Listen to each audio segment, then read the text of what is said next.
మన జీవితంలో ప్రతిరోజు ఒక యుద్ధమే. మనం ఎదుర్కొనే స్ట్రెస్, సమస్యలు, కంపారిజన్ ఆల్ ఆర్ మన రాక్షసులు. కానీ మనం ఆ యుద్ధంలో గెలుస్తామా? లేక ఓడిపోతామా? మీకెప్పుడైనా అనిపిచ్చిందా? నేను ఎంత పని చేసినా ఎవ్వరూ నన్ను గుర్తించట్లేదు అని? మీరు కూడా ఇదే ప్రాబ్లమ్‌ను ఫేస్ చేస్తూ ఉంటే, ఆ ప్రాబ్లమ్‌లో మీరు గెలుస్తారా? లేక ఓడిపోతారా? దసరా పండగ మనకు చెప్పేది ఇదే. చెడుపై మంచి ఎప్పుడూ గెలుస్తూనే ఉంటుంది. మనలో ఉన్న శక్తి సామర్థ్యాలను మనం మేల్కొల్పాలి. Hi! Hello friends! Welcome back to my channel stress free Srimathi. అందరికీ నమస్తే. నా పేరు లక్ష్మీకాంత. నేనొక stress management coach for housewife. ఈరోజు మనం దసరా వెనుక ఉన్న కథని, సాంప్రదాయాలను, అది మనకిచ్చే బోధన గురించి పూర్తిగా వివరంగా తెలుసుకుందాం. మహిషాసురుడు గురించి మీరు వినే ఉంటారు. అతను శక్తివంతమైన రాక్షసుడు. అతన్ని ఎవ్వరు ఓడించలేరు అనే గర్వంతో అతను దేవతల కన్నా గొప్పవాడు అని భావిస్తూ ఉంటాడు. అప్పుడు దేవతలందరూ బాధపడి అతన్ని ఏ విధంగా అయినా ఓడించాలి అనేసి వాళ్ళ శక్తినంతా ఒక చోట చేర్చి దుర్గామాత అవతారం ఎత్తుతారు. 9 రోజులు 9 రాత్రులు యుద్ధం చేసి ఆ మహిషాసురుడిని సంహరిస్తారు. మై డియర్ శ్రీమతులు, మహిషాసురుడు అనేది బయట రాక్షసుడు మాత్రమే కాదు. అది మనలోని స్ట్రెస్, యాంగర్, కంపారిజన్, గిల్ట్ ఇవన్నీ కూడా మన హెల్త్‌ని పాడు చేసే రాక్షసులే. ఇప్పుడు మనం ఒక చిన్న యాక్టివిటీ చేద్దాం. ఒక్కసారి నెమ్మదిగా కళ్ళు మూసుకోండి. నెమ్మదిగా కళ్ళు మూసుకున్న తర్వాత ఒక డీప్ బ్రీత్ తీసుకోండి. ఆ బ్రీత్‌ని కాసేపు హోల్డ్‌లో ఉంచండి. దాని తర్వాత నెమ్మదిగా ఆ బ్రీత్‌ని వదిలేయండి. మీరు ఎక్కువగా బాధపడే ఒక ప్రాబ్లమ్‌ని ఊహించుకోండి. అది కోపం కావచ్చు, స్ట్రెస్ కావచ్చు, కంపారిజన్ కావచ్చు. ఇప్పుడు ఆ ప్రాబ్లమ్‌ని ఒక మహిషాసురుడి రూపంలో విజువలైజ్ చేయండి.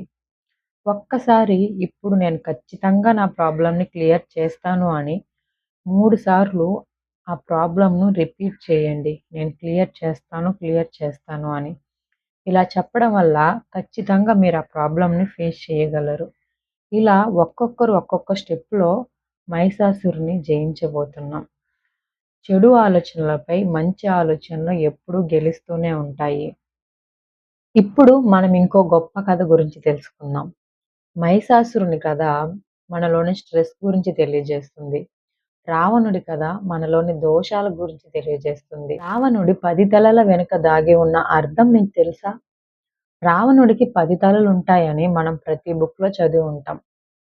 అలాగే మన పెద్దవాళ్ళు కూడా చెప్పుంటారు. కానీ ఆ 10 తలల అర్థమేంటి?